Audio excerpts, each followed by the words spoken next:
Hey everybody, how's it going? Welcome to what is my show called again? What is Fabrizio inking? I think that's the name. Alrighty, so today I am inking Horace H. Hoover. I'm on page 26 currently, and so these are the pencils. We have Horace and Max. I don't want to do every page on stream, so there's a little bit. I don't want to spoil too much stuff, so I'm just doing certain pages. So this is the page after a big scene. These are the pencils because you can't really see the blue line very well. So, alrighty.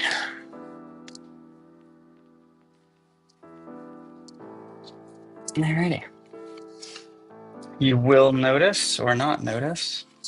I actually went through and tweaked some of the pencils after I did the blue line because I did these pencils quite a while ago.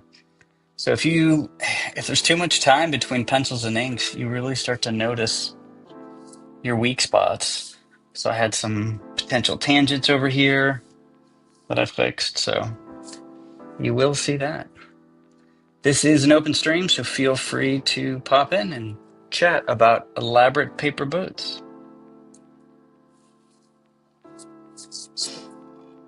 Alrighty. I guess I'll get started.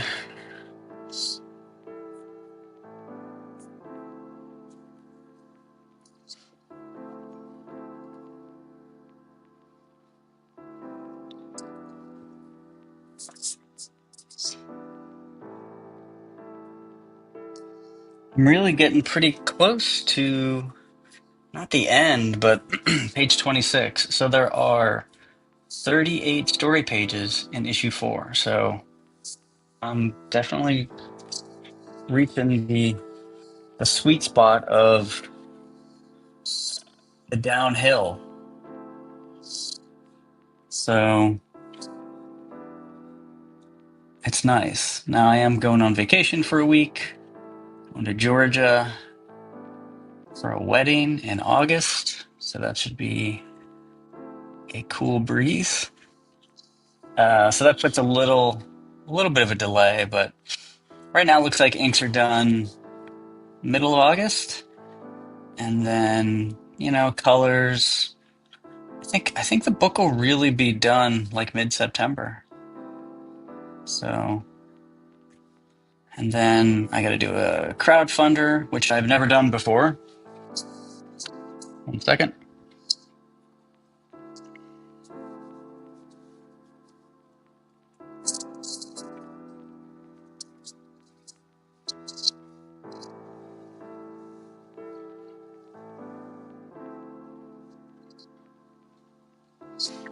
Yeah, so I'm going to be doing a crowdfunder for issue 4,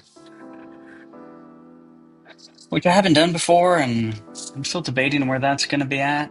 Kickstarter, Fund My Comic. I have a hard time really figuring it out just because I haven't done any crowdfunders. So I'm trying to use other people's successes and failures to kind of gauge what my book will do or not do. So I'll keep people posted, but we'll see.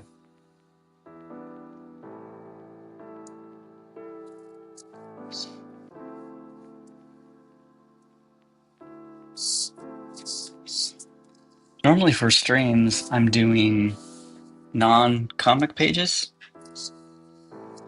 So talking and inking, it's a lot easier. If I'm just doing like a one-off marketing piece or something like that, it's really okay if I mess it up. But with these pages, the last thing I want to do is have to start over. So I tend to speak a lot less, but let's be honest, that's okay, right? Nobody needs to hear me talk about elaborate paper boats, cemeteries, whatever odd thing pops up into my head.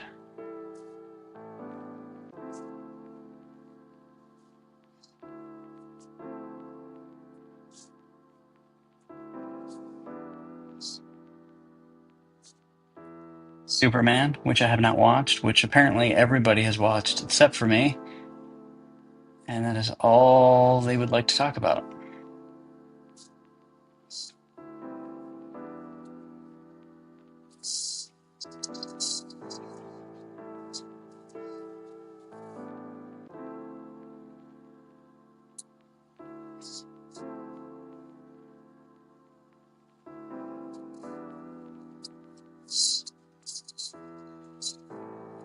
So I even fixed, like tweaked Max here too. Like, his head was a little too like oval, and I really like to keep. I like to keep Max his whole shape as being sort of square and squat, starting with the head, and then Horus is obviously like a rectangle, and then Slurp is more of a triangle. This was very intentional from the beginning. Sometimes you have to remind yourself, just because, as you're doing the story, you're just trying to convey like a character action, and sometimes those larger overarching conceptual things you have going kind of get lost. It's almost like, if you have a theme in your book, which admittedly some people don't, and that's fine. But if you have a theme in your book, it is something that you should be at least consulting once in a while. You know, if the theme, I don't know, whatever theme you want to use, crime doesn't pay.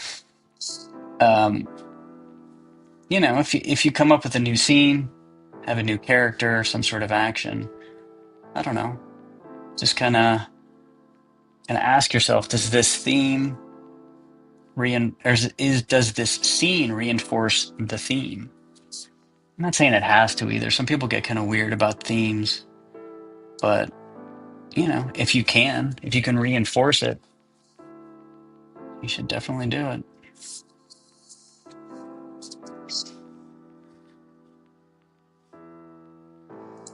I personally don't think very many people really think about themes though in their stories. Sometimes it's an afterthought, so you come up with a cool character, concept, premise, something, and then you kind of like, it's unconscious first and then it's conscious. That's like Tolkien. He said that his oh, hey, William Goodell. I was wondering if you will be at Plastic City Comic Con. I won't. I really loved Plastic City, but I live in Pittsburgh and it's really far away. So I can't make it this year. I think I'm gonna try to do every other year. I think that's my goal. Yeah, I had a lot of fun last time. It was a cool venue. Keith is great, but I don't think I can make it. Honestly, it's probably one of my favorite conventions. Having it in a hotel just felt like the old fun conventions. It was all, strictly comics.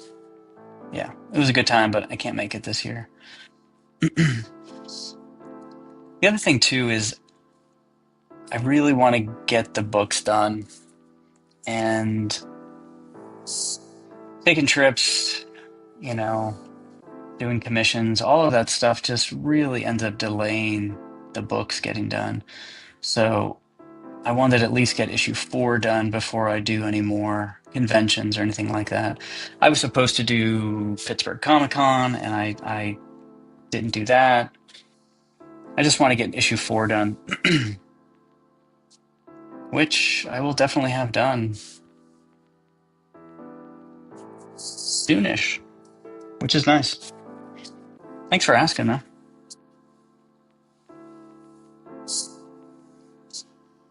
Yeah, there's a couple of conventions sort of like in the New England area that I have on my list to go to. Um, there's another really big one. Is it in Connecticut? I can't remember. Not Heroes Con.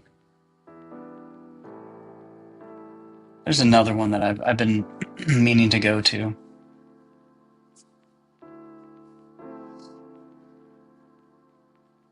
It'll be nice having 4 issues though. That's a chunk of story.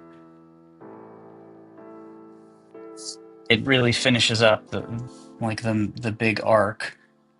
So it's not you could at the end of issue 4, if you never wanted to read issue 5, in theory you could. Issue 5 is a self-contained story, but it has some callbacks, which I think are pretty cool.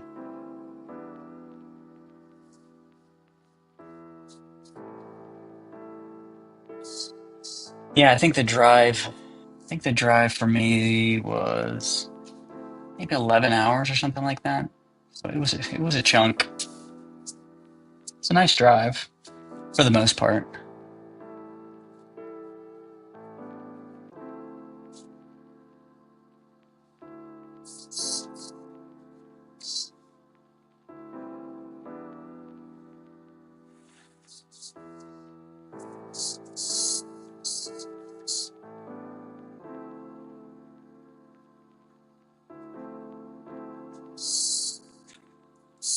It's a lot of ink on the paper right there.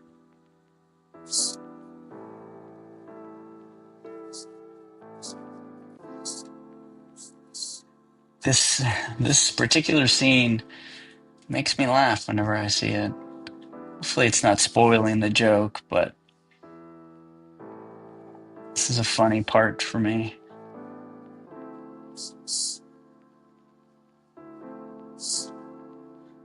Based on based on what just happened and then getting to this is pretty funny. It is funny. Slurp makes me laugh. It was never the intention, ever. But as soon as I started to draw him and throw him in these situations with Horace, he definitely makes me chuckle.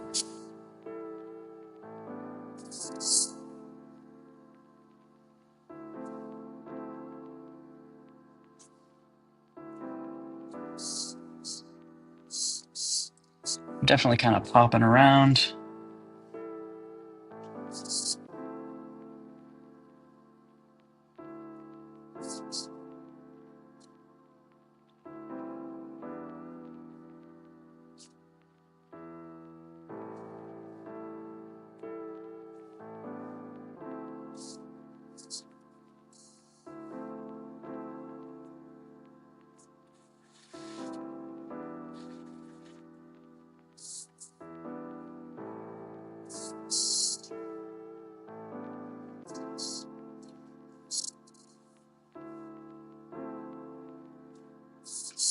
Yeah, sometimes I I get a little lazy with my brush and I load it up with ink because I don't want to keep going back to the well. But then if you get too much ink on your brush, essentially you're expecting a thin line at the point, but you don't. You don't get that real precise thin line. You get a much thicker line.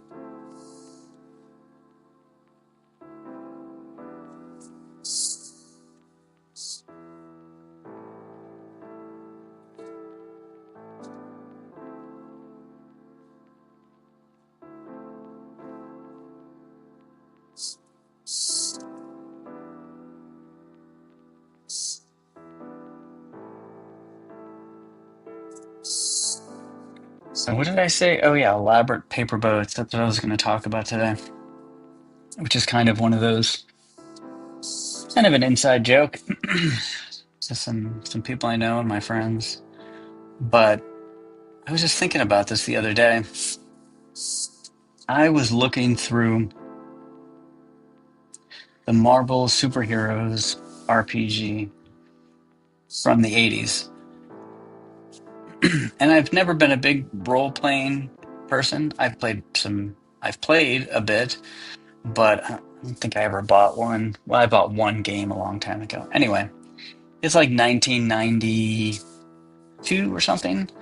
And my roommate sort of introduces me to role playing. And once I kind of understand what it is, I'm like, oh, this seems kind of cool.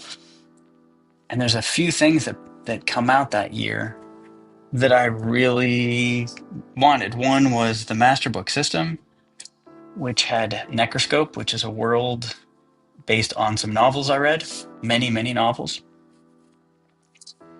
And the other was the Marvel Superheroes basic something set. I can't remember offhand. Anyway, I never got a chance to play it, but I always wanted to. It looked pretty fun. We didn't play it for whatever reason. And it just sits in a box, kind of sad, like a board game that's never been played or something. And anyway, I was on eBay and I saw they had some boxes, so I grabbed one.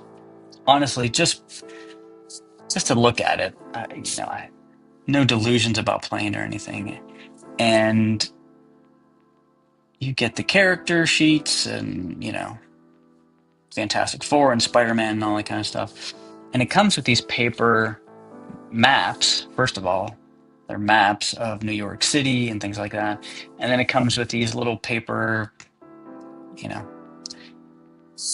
in place of miniatures, but they're these little paper fold-out things that stand up. And I don't know why I'm obsessed with this. I've always kind of been obsessed with making things out of paper. Um, Even in college, I took a paper making class, and essentially, when you have the pulp, you press it into sheets, and let it dry, and that's your paper. But I'm like, oh, this is good stuff to sculpt with. So I ended up sculpting with paper. And it's not paper mache. This is like wood pulp paper. Anyway, it's just something I've always really liked to do is make stuff with paper. And these little Marvel paper maps and all that stuff. Kinda, I kind of loved it. And I was recalling when I was young, I used to make these elaborate paper boats, which sounds like the worst idea in the world. A paper boat? Like what idiot would make a boat out of paper? But the one thing I had available to me always was some sort of paper, typing paper, maybe construction paper, you know, cardboard, maybe thicker paper, paper bags. That was a big one back in the day. And I had electrical tape or scotch tape or something like that. And I would really, yeah, I'd construct these elaborate paper boats because we had a crick, which is similar to a creek, but a little smaller and a little more central PA. Um, yeah, so I had this like crick outside of my house, which, depending on how much rain there was very low. It was just like a trickle, basically. And then whenever it would rain a lot, that thing would be a torrent. But anyway, me and my brother and friends would make these paper boats and try to sail them down this river. Now, you don't need to be a scientist to understand that a paper boat really isn't going to sail very far. I mean, we knew that too, but that's literally all we had. Um, So we would try to like reinforce the bottoms with tape, and that would just make it heavy and it would sink. It was a pretty, I don't know, we spent a lot of time doing that. And the one thing I always remember is I even went so far as to make a little, I don't know what it's called, like on the top of a boat. Not like a cabin, but you have a flat boat, a sailboat, not a sailboat, but like a boat, and then you have, where the captain is, whatever that is. I would make that, and then I would find an ant, and I would tape the ant to the boat. So he would be sort of like this captain going down with the ship. I thought maybe with somebody manning the boat, it wouldn't sink. It did. So anyway, all of that to say, I've always been obsessed with like these paper little cutouts and things like that. So this Marvel RPG has them in spades, which has been really fun to kind of take a look at.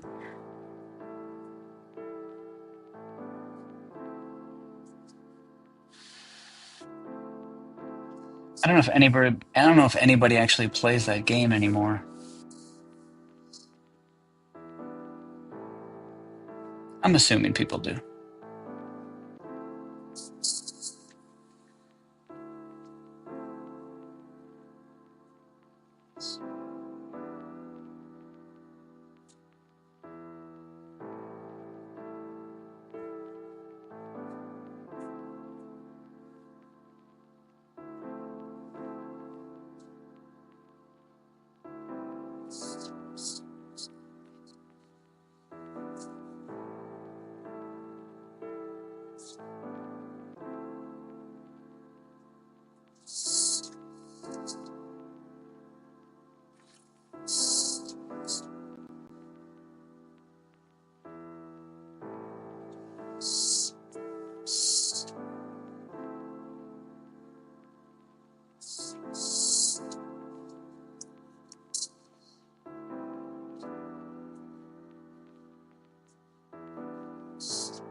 Human being, how's it going? Well, now I want to play Marvel Pen and Paper. Yeah, I've never actually played it, but I have like kind of flipped through the books. It looks like it's a fun game. I think especially coming up with your own character would be a lot of fun.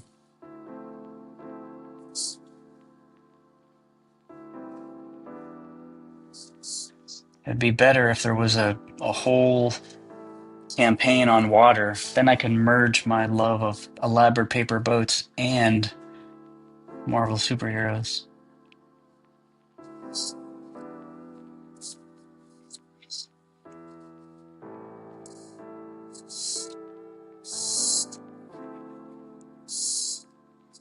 And I haven't touched this panel at all yet, so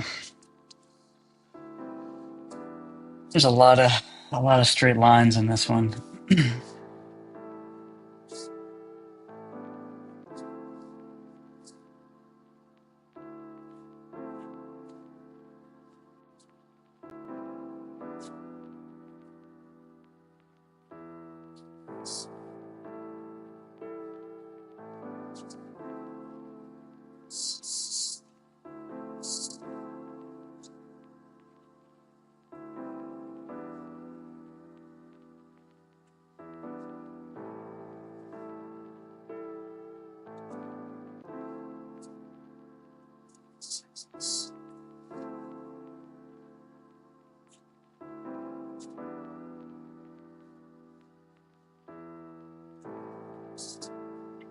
I mean, why not? Why not make a Marvel homebrew RPG on paper books?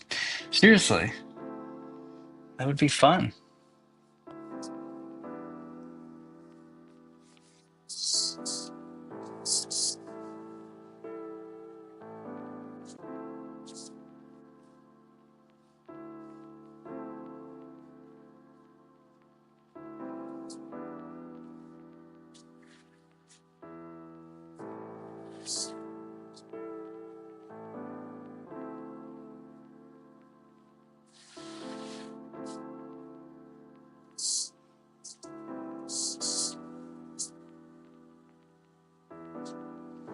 YouTube just recommended me this stream, and now I'm looking up your comic, and I love the trailer. Oh wow, thank you. Yeah, check out the comic. If you want digital, I think the first issue. I don't think I know the first issue is free on Global Comics. Do you want to check that out? I am almost out of issues 1 through 3, but I will be reprinting them whenever I do my Kickstarter for issue 4. So this is issue 4 right now.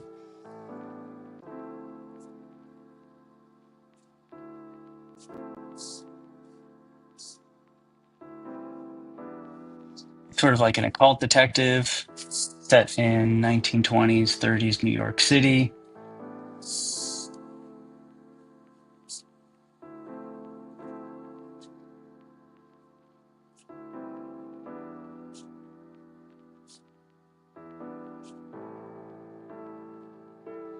So I know sometimes people see the vacuum cleaner and think it's just like a comedy, but it's actually not. There's some fun parts for sure, and but it's not like a satire or a comedy or anything like that.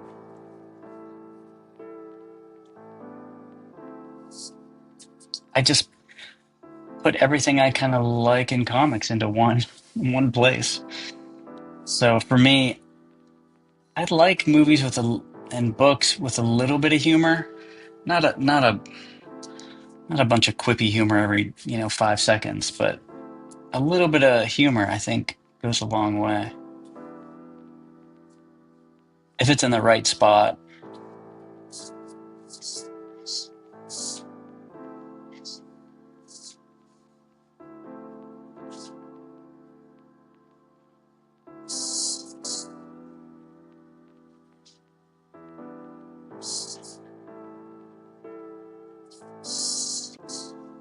The other thing too is I think humor is tough because you have to, not that there's a hard and fast rule, but if you want to be a comedy, you have to tell a joke every, I don't know, 3 pages or something like that.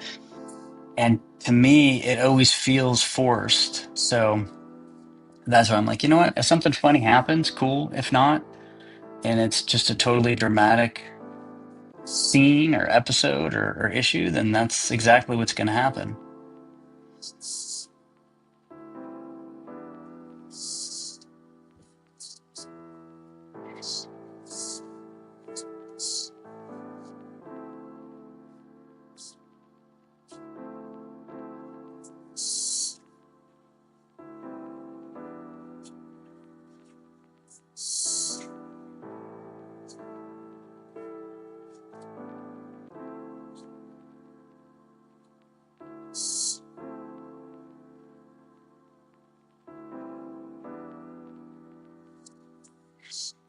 Hey, Crenshaw, how's it going? Thanks for popping in.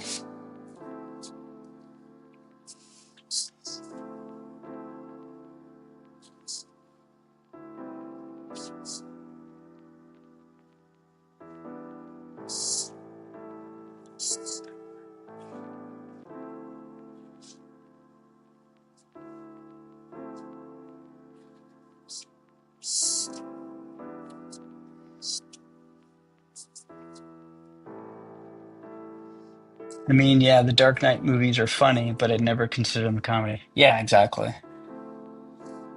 But I'll tell you what, if you watch a movie with zero humor, not even like one like funny look or something, I really noticed that. I'm like, I didn't laugh. There wasn't one funny situation in the entire movie. It's really disconcerting.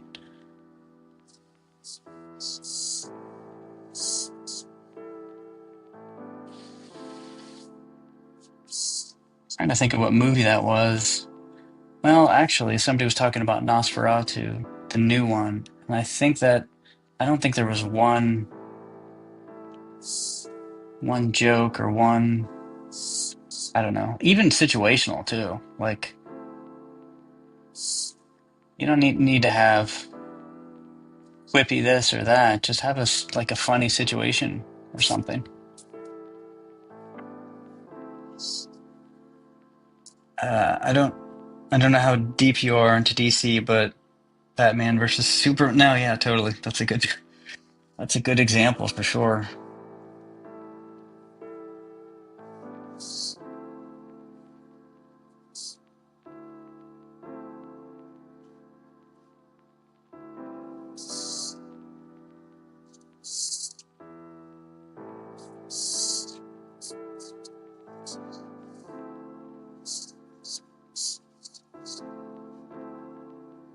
So after 4 issues of Horse H. Hoover, I've learned quite a bit, and unfortunately, you can't incorporate all of the stuff that you learned into the next issue because it could be really jarring to look at. So I started issue one using a brush for everything, including the backgrounds, which I would say almost everybody uses a ruler and a pen for the backgrounds. But for some reason, I didn't do it. So I kind of had to stick to it this entire time. In the future, I really don't think I will. People do it for a reason. It's just easier and faster.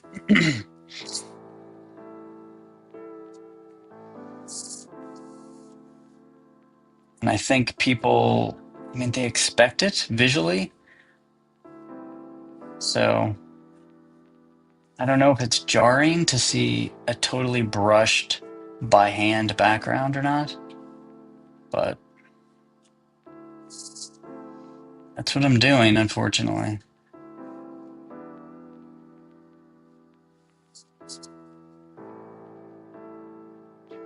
So after I'm done with issue five of Horse H. Hoover, I'll definitely be switching things up a little bit, but I actually think that's a good idea. I think most artists should do that once in a while.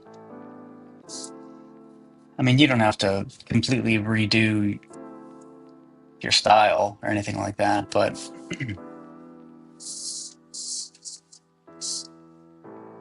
take a break, do an issue or pinups in a different style. And then when you go back to yours, invariably you can bring something new to it.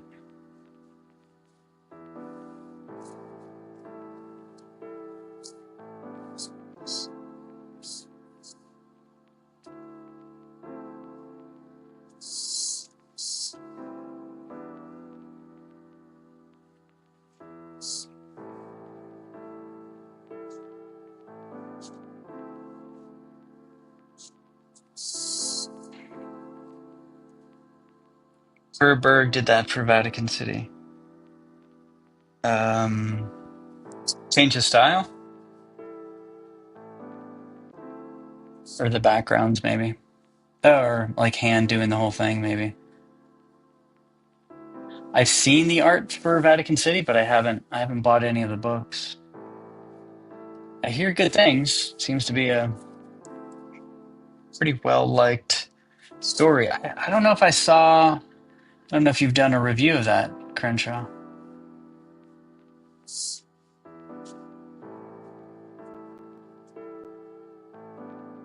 You do the best reviews. Hopefully that. I don't know what. I don't know if that's uh, done well for you for shorts, or I know you're on TikTok, I believe. But yeah, really great reviews. Great production. Am I biased because you like Horace H. Hoover? I don't know. Maybe. No. Like I don't know if anybody does those kind of reviews, and I think they're really fun. It's like making the review as entertaining as the book, which I think is really cool. And I'll be honest, there's people that review stuff, and I don't know. I'm always like, just get to it. Just give me the high points on this review. Should I go buy the latest Transformers or Conan or not? I mean, sometimes long reviews are good too, but most of the time I'm always like, okay, let's move this along. So your short reviews are really nice.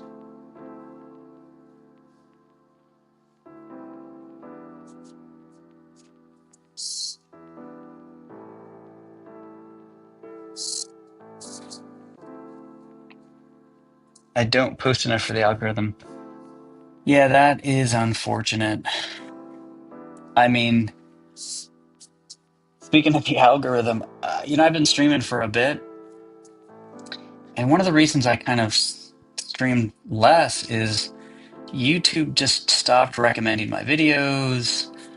It just really kind of killed me for some strange reason. I was getting like no views on my videos anymore.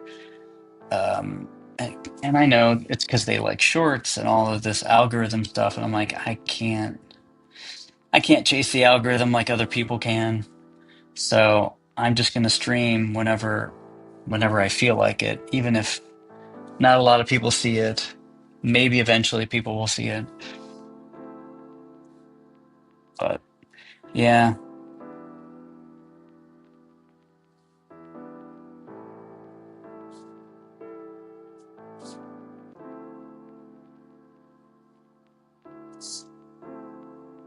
it's unfortunate.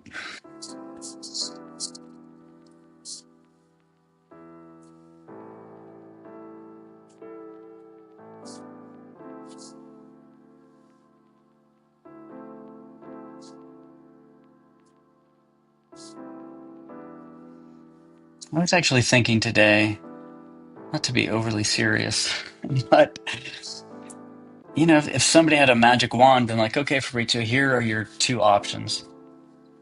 You can be as good of an artist as John Buscema or one of your favorites, Ron Friends or somebody like that, if you keep at it. Or you can sell Horace H. Hoover. You can sell, 10,000 copies of Horace H. Hoover.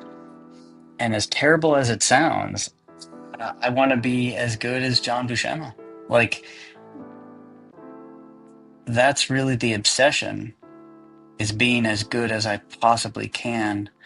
Now, sure, you want to sell as many as you can, like, obviously, but if it's an either or situation, man, I want to be able to draw like Conan, like Buscema did, or yeah, that's the obsession. Like, if I'm feeling a little down or uninspired, which is rare, all it takes is one flip through a Conan, Savage Sword of Conan, and I'm like, okay, maybe, just maybe, if I keep going at it, I'll be somewhere near as good as that, or closer than I was the day before, kind of thing.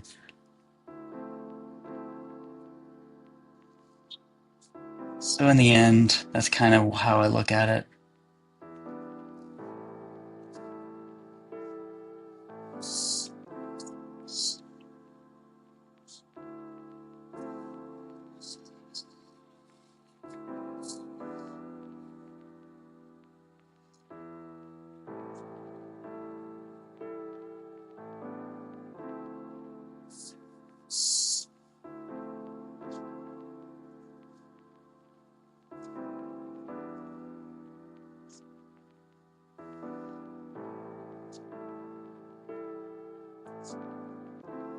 Now, obviously, I want as many people to read Horace H. Hoover as I can get to read it because I love the character and the story so much that I'm spending, well, years working on these books. But seeing the progress from issue to issue is really, I don't know, for me that's the kicker. And reviews. Like as a creator, like watching a review or reading a review is, man, that's great. There's nothing like it. First of all, the people would buy the book, take the time to read it, and then write a review is really cool. I mean, right now I probably have 20 different Amazon products that I've bought that are asking me for reviews, and I'm like, no, I can't do it. So it's pretty cool when people take the time. Like my Amazon book that I have, um, which I don't push too much, but it's a collected version of issues 1 through 3. It's on Amazon. For me, I like it for international or just for people that want to save on shipping and things like that. I think there's maybe 4 or 5 reviews on there, which are cool, which is great. But those reviews kind of mean everything as far as other people seeing the book pop up in their recommended stuff.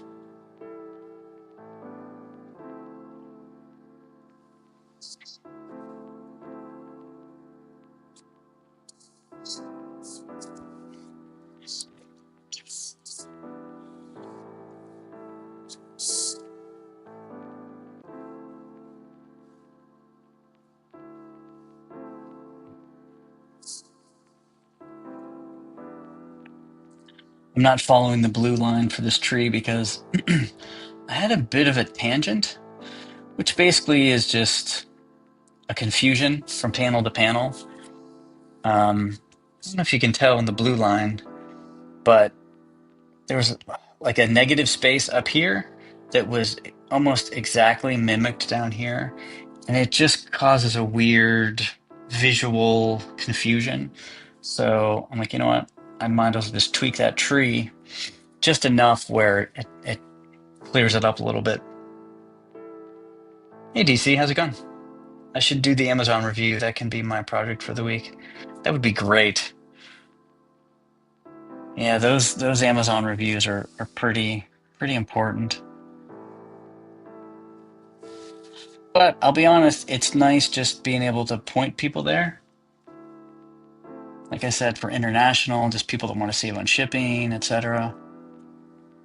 I know I would like to have that option for me buying books. So that's how I look at everything. I'm like, yeah, would I think, would I want that? Then yes, then I'll just do it. Is it less money or whatever? I'm like, who cares? I think like for Amazon, I might make a couple of bucks for one, like a collected thing. So yeah, I don't really make any money on it, but hopefully more people buy the book, and from there maybe buy issue 4, 5. Maybe people will go to Horus World whenever that opens up. It's tentative, but I'm hoping like 2030, an amusement park called Horus World.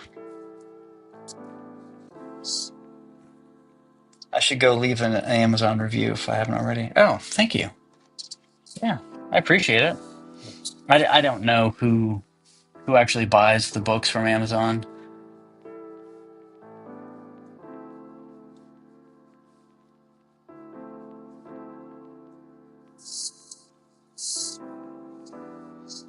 I haven't decided um, what exactly is going to be at Hoover World, but maybe, let me think. How about like the entrance? There's a big line of people. You go through a door, and the door just takes you to another store, like another place that isn't Hooverville. So, I have the signage and the branding for come up, buy tickets for Hoover World and this magical, fantastical land where tentacled cities are brought to life and all this kind of stuff. But once you buy your ticket and walk through the door, it's really just the back entrance to like a donut shop or something.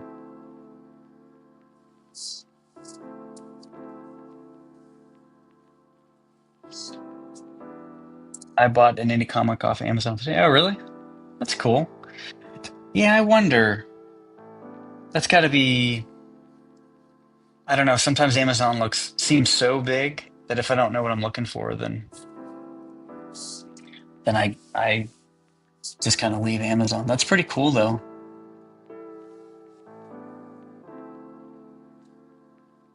I'm international, but I'd rather get direct from you upcoming.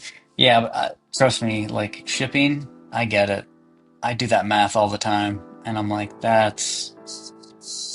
I think somebody mentioned it. Like they did the math. That's like $40 for a comic book, and I'm like, that's a hard sell. That's a hard sell for me. I can buy $40 books for that.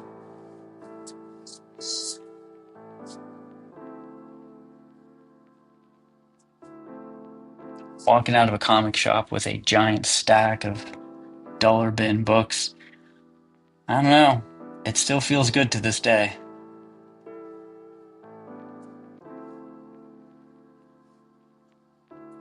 There's a comic book shop. It's not really near me, so I definitely have to drive a ways, but if you buy 50 books, regular priced, you get 50% off. So last time I went in, I'm like, okay, I'm buying 50 comics. I'm not leaving here without 50 comics because I want 50% off your regular price. I got some good stuff. I haven't read half of it yet, but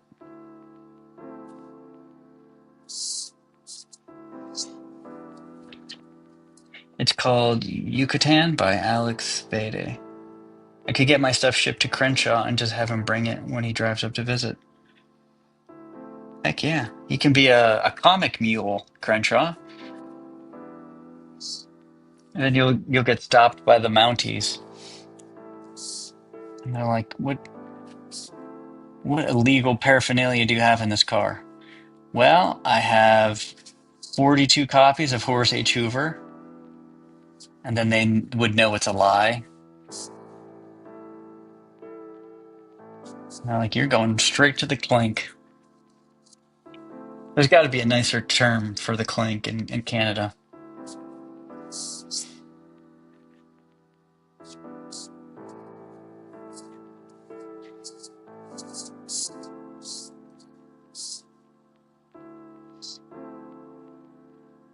Like the cozy or something. Yeah, I got to do a nickel in the cozy.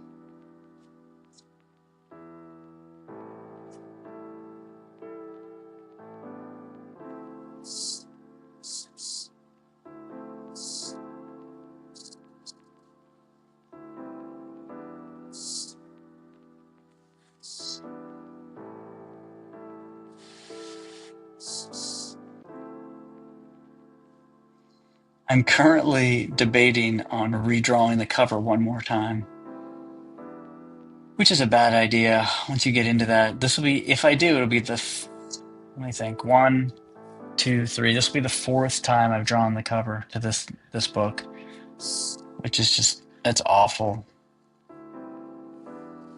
We'll see.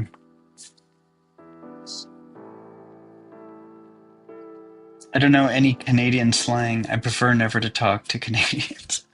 You know what's funny about the Canadian slang is that, so I grew up small town PA, right? The middle of PA.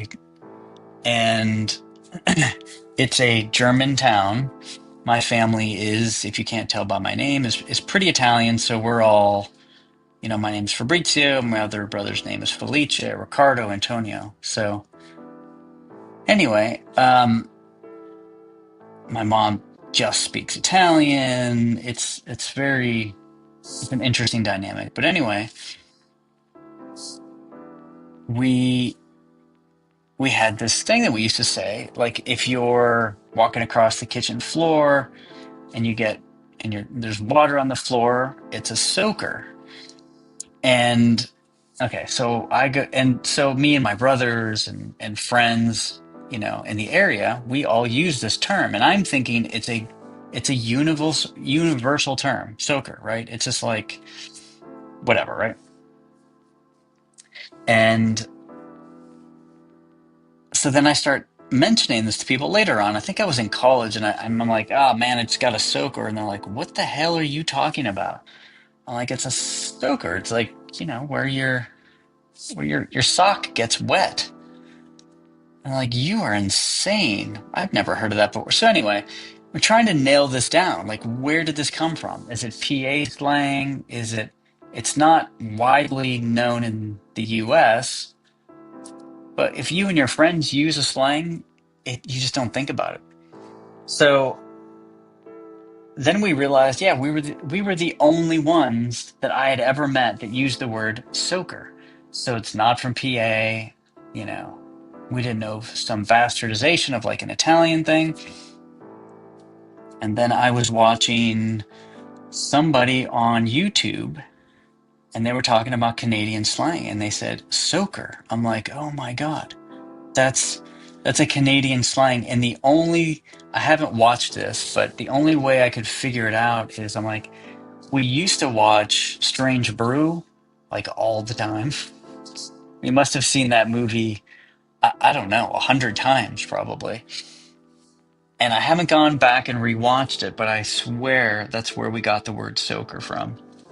So, yeah, that's my etymology of etymology or entomology of the word soaker in my family. Which one's bugs and which one's words? I think entomology, right?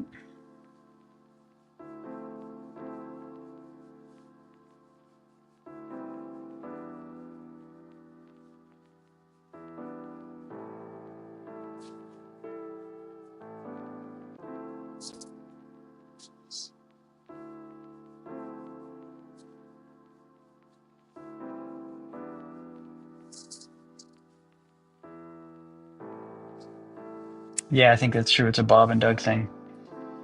Yeah, but it was just one of those like light bulb moments. We thought we were crazy. We came up with it. People were calling me crazy. I'm like, no.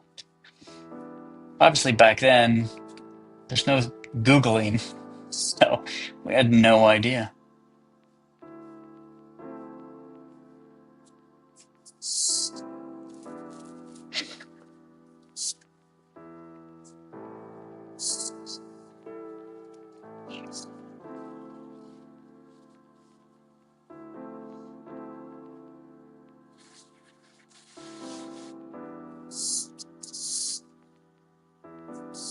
Darn it. I was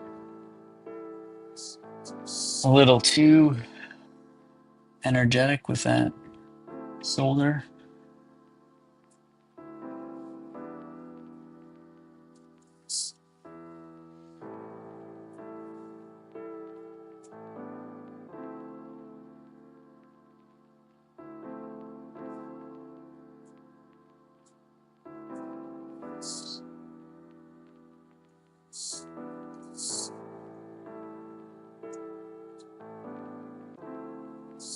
Actually, just came up with a pretty cool story for Slurp's origin. I've always had his origin, but this, I think, as a standalone, could be pretty cool.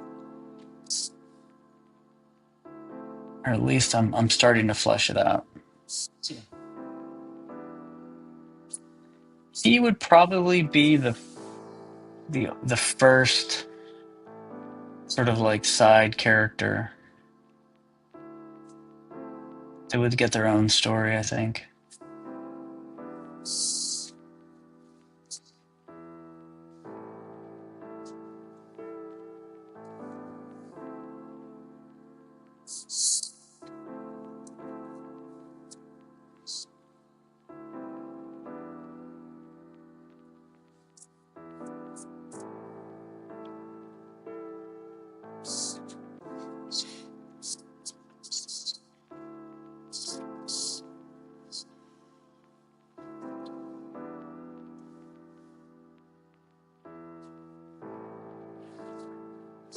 Yeah, the one book that I wanted to set it in like 1100, 1000, something like that. That way everything is, it's not necessarily the straightest lines. It's these, shacks to some degree. It's I don't want to have to do a bunch of perspective for my next thing. I really want to. I know this sounds strange, but Frank Miller, or at least from what I remember, I one of the reasons he did Sin City is because he was always bad at drawing women in cars. So Sin City would like force him to draw those things. Obviously, he was a big noir guy, but I understand that because um, like if you don't force yourself to do that, you'll never get better at that stuff. So the next book I do, I want to focus on just anatomy. I mean, with Horace H. Hoover, everybody's wearing clothes. So unless I'm doing a monster, I'm not practicing a lot of anatomy. And actually, it's one of my favorite things to draw, but I have to essentially create a scenario where I have to be drawing that stuff a lot. If not, I never will. Thanks, Crenshaw. See you later.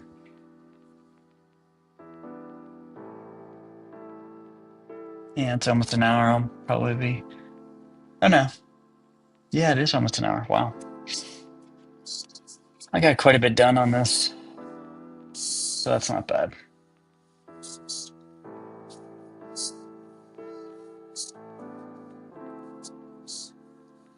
So here's the tiniest. I have a lot of really small drawings in this issue.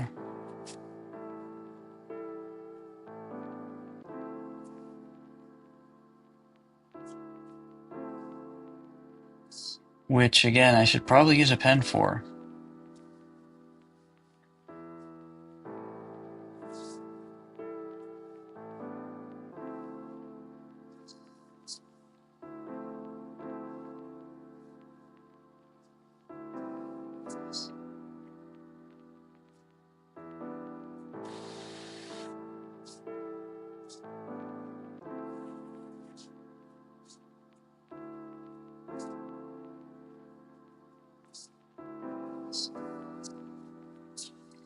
I need to force myself to draw backgrounds. Do you have any tips?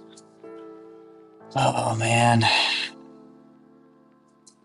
So they're difficult, I think, for a bunch of reasons. I think everybody has their own hangups.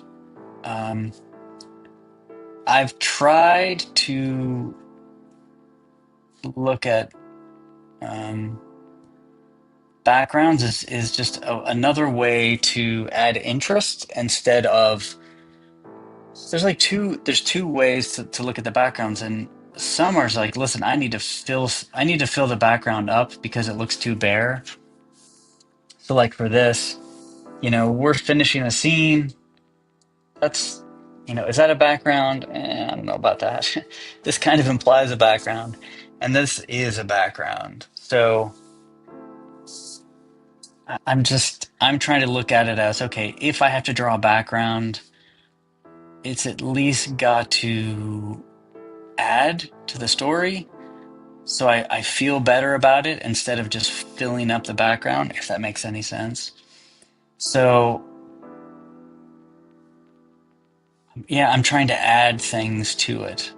This is probably a bad page, but there's a page with a cemetery, and instead of like, okay, just countless gravestones, like, you know what? If I can make these graves look cool, put a cool sculpture or this or that on it, then I guess I just feel better about spending all of that time doing the background, and it's not quite a chore. I think I will say this though, man, it's it's impossible to like, we like drawing figures and faces. I think it's impossible to get away from that.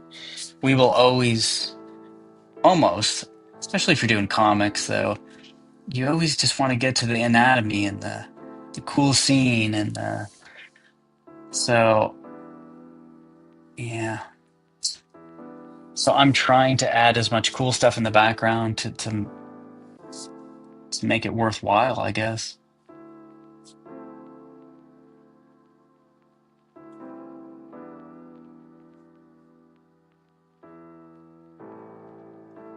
Like if you know Mike Mignola at all, to me he's kind of a master of doing that with his stuff. He'll do like simple pages and then just like beautiful like sculpture, gothic, whatever.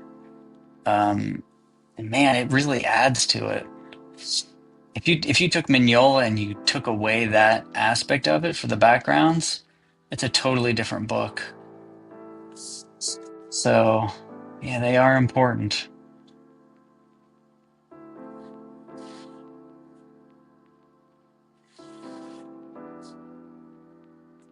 So like I said, if my next book or whatever that I want to do, I'm just going to pick some backgrounds I like drawing. So if it's set in sort of like medieval, early medieval, whatever, dark ages period, there's a lot of cool stuff from that era, which I think I'll have fun drawing, even though they are backgrounds.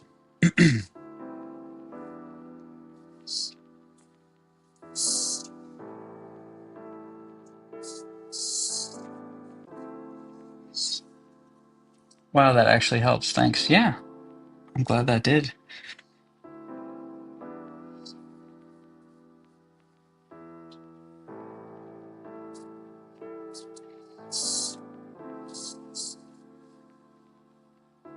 I will say this though, don't ink with a brush. I don't know if you do digital or traditional, but that is the one thing I'm like, ugh. Like I said, once I set myself up for it, I'm kind of stuck doing it, and I should have used a pen. I really should. But by the time you get to 4 issues, it's impossible not to learn a ton about the process, about your process. So,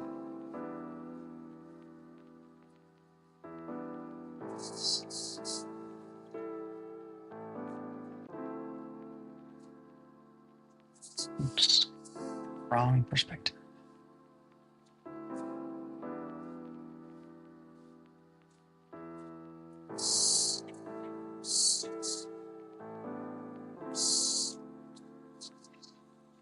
Inking with a brush right now. Oh, cool.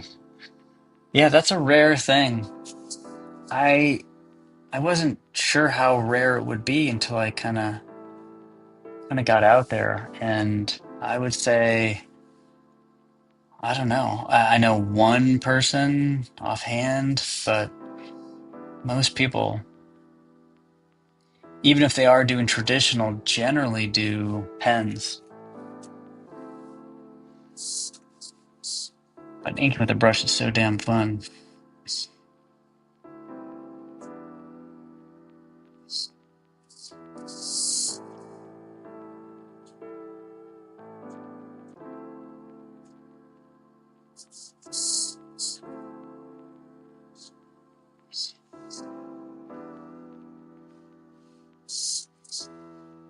Alrighty, I think I'm about done.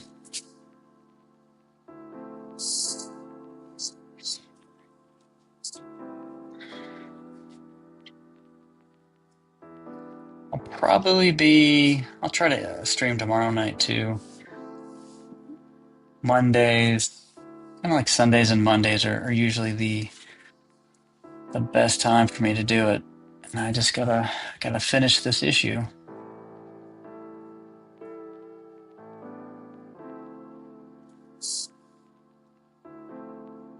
And it's one of those deals where it's so close that You want to like power through and finish it, but it's not that close.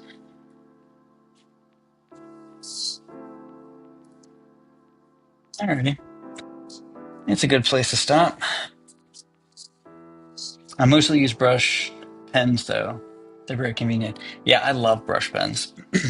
I remember when they first came out, I'm like, this is the greatest invention in the art world. I must have bought like 20 of them all at once. I'm like, this is amazing. Then I could ink on my couch while I'm watching something. Not have to worry about spilling ink in that. Oh man. Well, thanks everybody. I appreciate people popping in, chatting. Thanks. Um, yeah, I'll be inking later on this week probably. Keep people posted. I do have a Substack, but honestly, these live streams are the best way to hear about the latest stuff. If you have any questions or anything like that. All right. Thanks everybody. Hopefully you have a good rest of the evening. Thanks a lot.